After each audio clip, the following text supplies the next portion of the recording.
Hérnia de disco e dor nas costas são os problemas mais comuns que recebemos em consultórios especializados em dor. É bem verdade que esse diagnóstico ele assusta a maioria dos pacientes.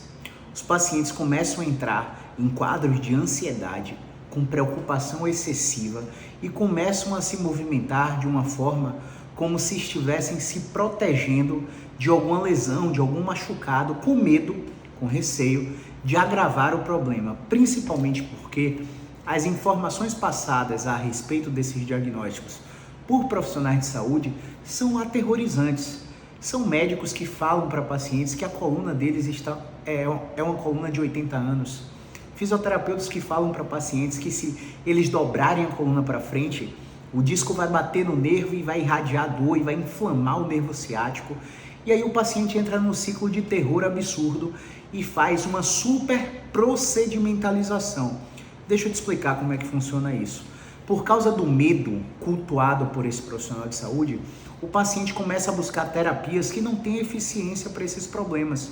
O paciente deita numa maca e recebe osteopatia, deita numa maca e recebe quiropraxia, deita em outra maca e recebe acupuntura, deita em outra maca e recebe liberação miofascial, ventosa, Rolfing, vários tipos de técnicas onde ele só fica deitado recebendo as intervenções. E eu vou te ensinar uma coisa para você nunca mais esquecer. Todo e qualquer tratamento que você receba as técnicas do profissional, ele não tem eficiência comprovada, porque o padrão ouro para tratar esse tipo de problema são tratamentos que chamamos de ativos, onde o paciente participa física e intelectualmente do tratamento. Caio, como assim? Tratamento intelectual? Isso mesmo. Existe um processo chamado Educação em Neurociência da Dor, existe um outro processo chamado Terapia Cognitiva Comportamental e Funcional, onde o primeiro passo para o tratamento é dar sentido à dor do paciente, fazer o paciente entender por que ele está com aquele problema, porque quem entende não depende. E a autonomia é o princípio básico para a gente tratar todos os nossos pacientes. Pensa um pouquinho comigo. Você vai no nutricionista o primeiro mês, retorna com 30, 45 dias, muda sua dieta, começa a atingir seus objetivos. No 6º mês você fez 6 consultas com o nutricionista. O nutricionista que se preze, ele vai tentar fazer com que você aprenda a comer e aprenda os grupos de substituição dos seus alimentos para te afastar para 60 dias. E depois para 90, e depois para 180, até que você vai para uma revisão anual para o seu plano nutricional. Você tem total controle sobre o que você come nas fases de emagrecimento, nas fases de hipertrofia, nas fases de manutenção, ou se você estiver tratando algum problema clínico como diabetes, hipertensão arterial, dislipidemia e por aí vai. Pense comigo agora na psicologia. É legal que o terapeuta, seja ele cognitivo-comportamental, de aceitação e compromisso, ou de qualquer área da psicologia, ele proporcione autonomia para o seu paciente. O seu paciente precisa ter, ao final de um plano de tratamento com esse psicólogo, a capacidade de automanejo, de ser o seu próprio terapeuta. Imagine-se numa circunstância de vida que acontece agora, uma briga com seu marido, uma briga com seu namorado, uma discussão com seu filho, uma demissão na sua empresa, uma discussão com um quadro de sócios de onde você trabalha. Oi minha terapeuta, aconteceu isso e isso, e agora o que é que eu faço? Imagine se fosse assim. É claro que não é. Na fisioterapia, na medicina, não é diferente. O fisioterapeuta ele tem a função de entender o seu problema através de uma boa conversa. Essa conversa é uma conversa técnico-científica, onde nós fazemos a anamnese completa, com perguntas especiais para poder reduzir ao máximo a probabilidade do seu problema ser grave. Uma vez que a gente consegue reduzir essa probabilidade, nós tentamos detectar qual é o seu diagnóstico fisioterapêutico, que nada tem a ver com a lombalgia que o médico te disse ou com a hérnia de disco que você achou na ressonância magnética. Não que você não tenha esses problemas, mas dor nas costas e hérnia de disco dentro do nosso tratamento fisioterapêutico, ela pode ter 18 diagnósticos diferentes. Você pode ter um bloqueio de movimento por rigidez, você pode ter uma compressão nervosa, uma radiculopatia, você pode ter uma articulação estruturalmente comprometida, você pode ter uma alteração sacroiliaca, uma alteração postural, né? Você pode ter uma restrição de movimento, um quadro inconsistente, uma síndrome dolorosa crônica ou inflamatória, enfim. A sua hérnia de disco pode ter qualquer um desses diagnósticos que eu citei na nossa área profissional. E cada um desses diagnósticos tem um tempo específico para ser tratado. Cada um desses diagnósticos tem intervenções e técnicas específicas que você precisa receber. Então, o que você precisa entender para clarear tudo e despreocupar a respeito do seu problema é que existem sinais que indicam se a sua dor nas costas, se a sua hérnia de disco é grave. Vamos supor que você tem uma hérnia de disco lombar L5-S1, L4-L5, com uma dor profunda no glúteo, uma dor que irradia para a coxa, uma dor que ultrapassa a linha do joelho, gera dormência e formigamento nas pernas, e você começa a mancar, porque cada vez que você joga o peso do corpo na perna que dói, você não tolera a carga, e aí você começa a mancar. E aí você começa a assumir uma postura de tortuosidade do tronco, porque você não aguenta ficar ereto. A hérnia de disco ela pode causar esses sintomas. Mas o que você tem que entender também é que apenas 4% dos casos são cirúrgicos. Isso mesmo, só 4% dos casos são cirúrgicos. 96% dos casos são solucionáveis, controláveis, com tratamento conservador. Esse tratamento conservador não é só medicamentoso. Não é você sentar numa clínica da dor e tomar 10 bloqueios. Não é você sentar e ir para a sala de cirurgia e fazer um bloqueio transforaminal, um bloqueio guiado por ultrassom e ficar nessa de bloqueio com efeito paliativo de 48 a 72 horas, no máximo uma semana, e depois sua dor voltar. Você precisa tratar as causas do seu problema. Caio, você falou as causas? Sim, falei as causas. Porque a dor nas costas, a hérnia de disco, ela é sempre multifatorial. Ela nunca é por causa de uma coisa só. Entende? A gente vai conversar mais sobre isso daqui a pouco. Antes, entenda que a hérnia de disco na coluna gera todo esse sintoma que eu citei e gera alguns sinais de gravidade, como perda de força, perda de sensibilidade, possível incontinência urinária ou fecal, anestesia na genital, né? Você sente dormência no pênis, no testículo, dormência na vagina. Isso é um quadro de anestesia em cela, que é uma urgência médica. Você precisa ir para um cirurgião, um neurocirurgião, cirurgião de coluna. Mas, como eu falei, né, menos de 4% dos casos apresenta esse sinal.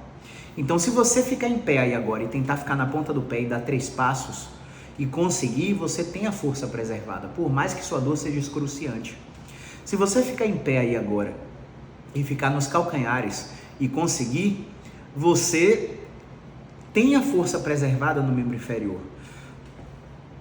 Se você tocar aí simultaneamente nas suas pernas, você vai entender que a sua sensibilidade ela está presente.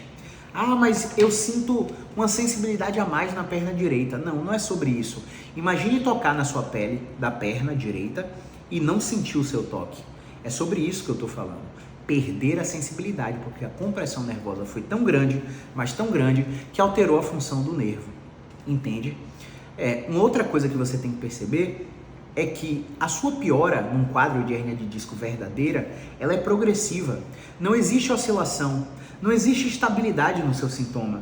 No primeiro dia do episódio você está com uma dor, no segundo dia você está pior, no quinto dia você está pior ainda, no 14º dia você está pior ainda e você não melhora nem estabiliza os sintomas. E o que a gente recebe aqui no consultório são pacientes com crenças de que tem um problema grave por hérnia de disco, por dor de coluna, mas que a piora não é progressiva, é oscilatória. O paciente tem dor 10 num dia, dor 7 no outro, dor 3 no outro, dor 9 de novo. Meu Deus, botei tudo a perder? Não. A história natural do seu problema é essa. Falando em história natural, entenda que de 6 a 8 semanas, a sua crise teve o episódio, conta 6 a 8 semanas. Nesse período, existe um potencial de melhora pela história natural absurda, sem você fazer nada, nenhum tratamento, nem médico, nem fisioterapêutico, nem psicológico, nem, enfim, fortalecimento, alongamento, nada disso. Sem fazer nada para tratar a sua dor, de 6 a 8 semanas, 60% dos casos são solucionáveis.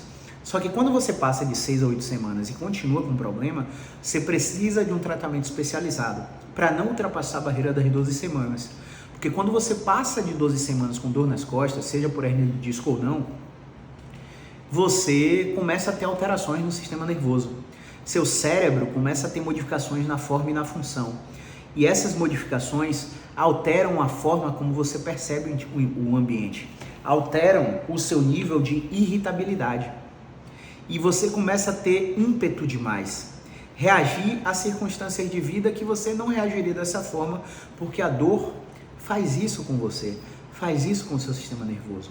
Você fica mais sensível, é como se o ar-condicionado que tivesse que gerar calafrio, gera dor em você. O vento proporcionado pelo ventilador ligado, em vez de você sentir o vento na sua pele, você sente dor por causa disso. Você está com sensibilização. E é um processo muito comum em quem ultrapassa a barreira de 3 meses. Quer dizer que seu tratamento se torna intratável? Não. Se torna mais complexo e um pouco mais demorado. Mas tudo depende da sua resiliência. Quando você passa por uma consulta com profissionais como nós, fisioterapeutas musculoesqueléticos, você aprende todo o passo a passo que você precisa para controlar sua dor, inclusive sem depender de nós mesmos. Entende? E se você tiver aí com a crença de que, nossa, eu vou fazer o tratamento conservador, mas se não der certo eu vou fazer a cirurgia. Como se a cirurgia fosse a salvação da lavoura, como se a cirurgia fosse o último recurso, eu temo, porque você pode estar muito equivocado. Um estudo publicado no The New England Journal of Medicine, a maior revista médica do mundo, comparou pacientes com hérnia de disco e dor ciática que receberam tratamento conservador versus os que receberam a cirurgia.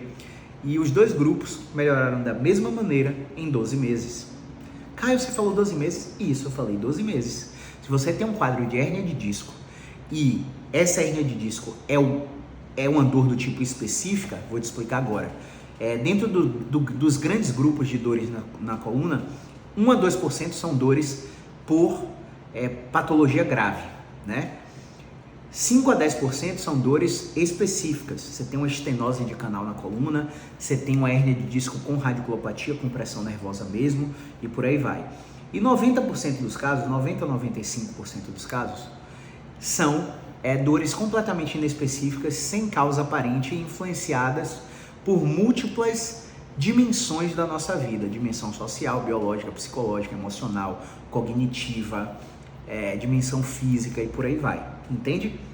Dentro desse grande guarda-chuva, se a sua dor é específica dentro daquele grupinho do meio de 5 a 10%, você tem uma radiculopatia, uma compressão nervosa verdadeira.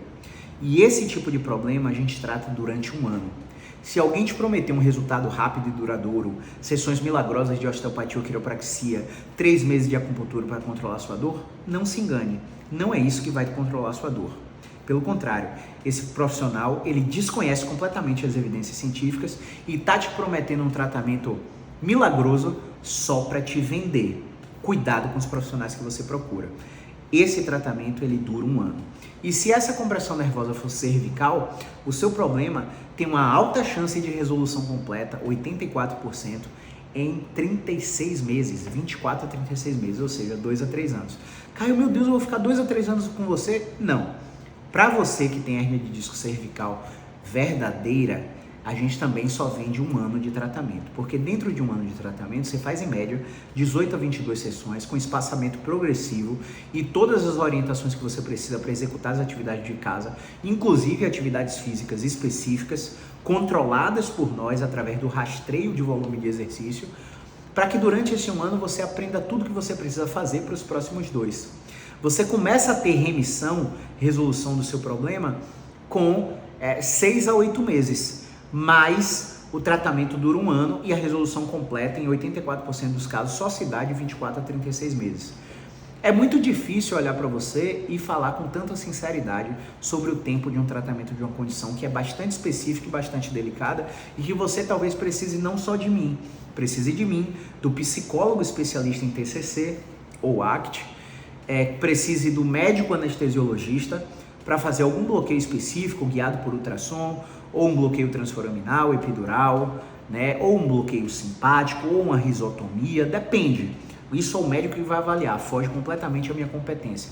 Por quê? Existe um quadro dessas compressões nervosas por hérnia de disco, onde há uma estagnação da evolução na fisioterapia da 6ª para a 8ª semana.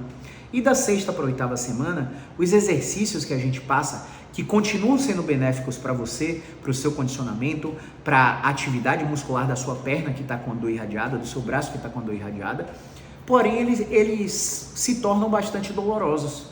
E é muito interessante que você tenha um médico anestesiologista de confiança, ou um neurocirurgião, ou um ortopedista especialista em coluna de confiança, que não seja açougueiro, que não fale só em cirurgia com você, para medicalizar você, para que o tratamento fisioterapêutico seja mais confortável, para que você atravesse essa tempestade com muito mais conforto. Então, quando eu falo em trabalho multidisciplinar, transdisciplinar, interdisciplinar, eu estou falando sobre isso.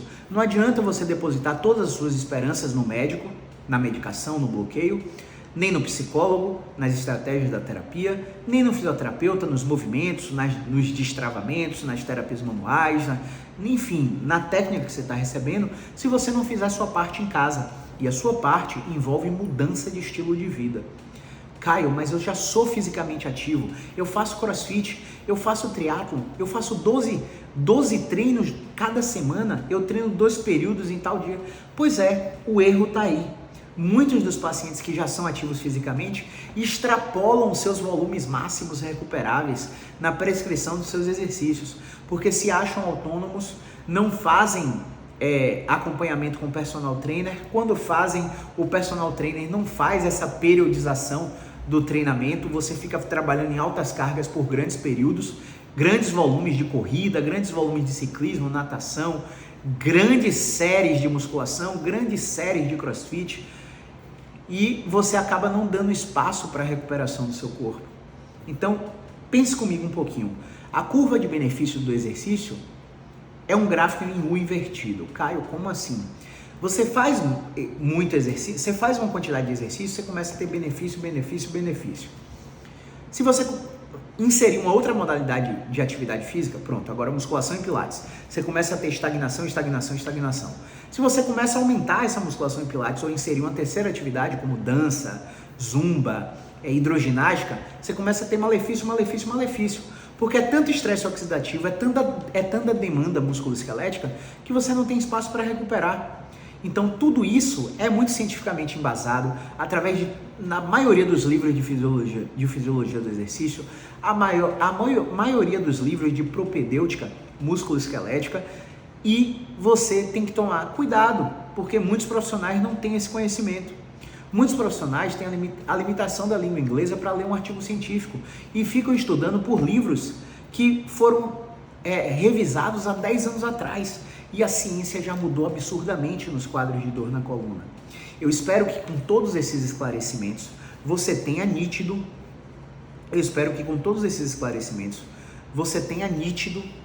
na sua mente que o seu tratamento ele precisa ser especializado, e pelo plano de saúde você não vai encontrar esse tipo de profissional.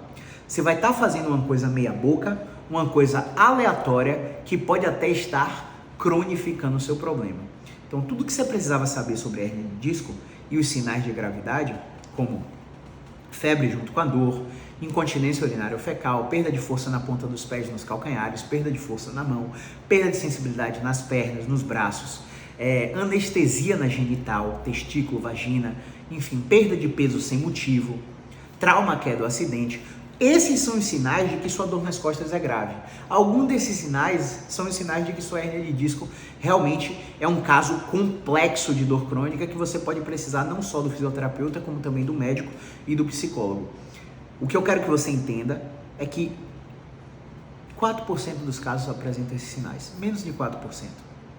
Então, a grande chance de o seu problema ser só um bloqueio de movimento, uma rigidez na articulação, uma alteração na descarga de peso da perna que dói, é muito grande, e esses problemas são amplamente solucionáveis com tratamento especializado. Eu espero ter te ajudado, e se você tiver qualquer dúvida a respeito de hérnia de disco, eu quero que você clique aqui no meu arroba e vá para a caixinha de perguntas dos meus stories. Mande sua pergunta, que amanhã, ao longo do dia de consultório, a gente para te responder em vídeo. Um grande abraço, movimento é vida.